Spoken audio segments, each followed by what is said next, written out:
Demo 2 is out now on itch.io, links in description. I like using grenades in video games, but quite often I find myself at the ends of two extremes. I either use them way too liberally and have none when I actually need them, or I treat them way too conservatively and never actually use them. This seems to be a fairly common situation in many games where these types of alternative weapons never really feel like they get the balance right. This is why I decided to make the rechargeable grenadering, the grenade that returns to you. So instead of just a consumable, it's more of a permanent item that must be recharged, so when you find one, it's more like adding a new permanent weapon to your arsenal. But you do need to recharge it, and the recharge cost is quite high, so something you may be asking is, well, that sort of defeats the purpose of the item. But fortunately, I've also made the recharge station, which is not currently available in level 1, but I assure you it is there.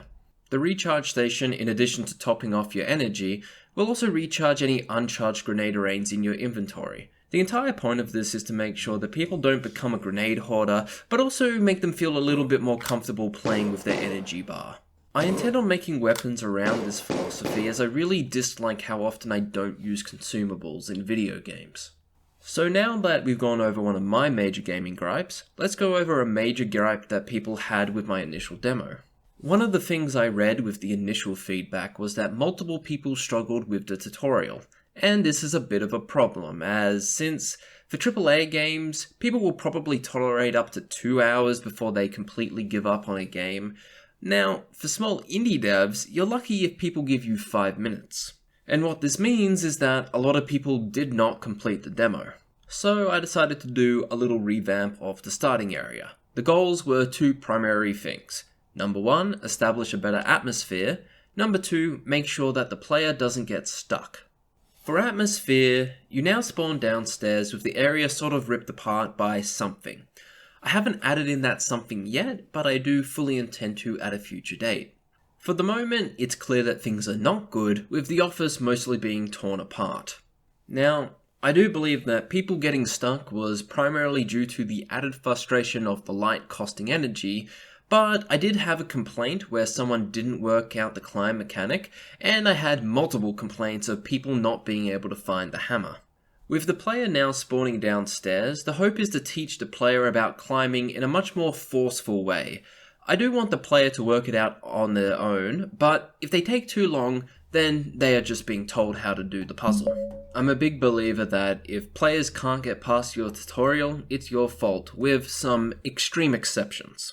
I also changed the hammer location to be somewhere the player's eyes will be drawn to. I hope that the initial area can have some higher success rate this time, as I'd like the players to actually be able to test the rest of the game. So, in addition to some of the bigger features, I've also added multiple small ones. For starters, the locked doors will now display as orange when you have the appropriate keycard to open them. I've added a VSync option since there is definitely some screen tearing. The hotbar now has the keybind on it, and the item is now remembered on your hotbar, so you don't have to redo your hotbar every time you run out of an item. Hitting objects with your hammer now makes a sound based on what you hit, and the hitbox is now an area rather than a raycast. This is to make melee combat a little bit less precise, as it's pretty wonky in first person. You may also notice that the font has been changed to be a little bit more sci-fi appropriate. A new enemy type was added with the human that now shoots guns. As you can tell, it's just a basic enemy placeholder model with a spray of blue paint to make it stand out. So instead of running at you, you will now get shot out if you are in line of sight. One of the other things I did was revamp the main menu to be more attractive. I remember reading a comment in a game jam about someone will already be judging a game by its title screen alone, and it just rang very true to me. It got me to think about my favorite title screens or my favorite menus, and most of them kind of suck and are uninteresting, but I do remember a particular situation in Populous the Beginning. In that game, if you let the screen play for too long, a rolling demo would play, which is just a video showcase of the game being played. But if you pressed a certain keyboard key, it would load you into the game and all of a sudden you would be playing that level. And while I probably won't be doing anything quite like that, the idea of having a bit of fun in the main menu is something I feel like a lot of developers miss out on. At the moment, you can move the camera around by moving the mouse to the far edges of the screen.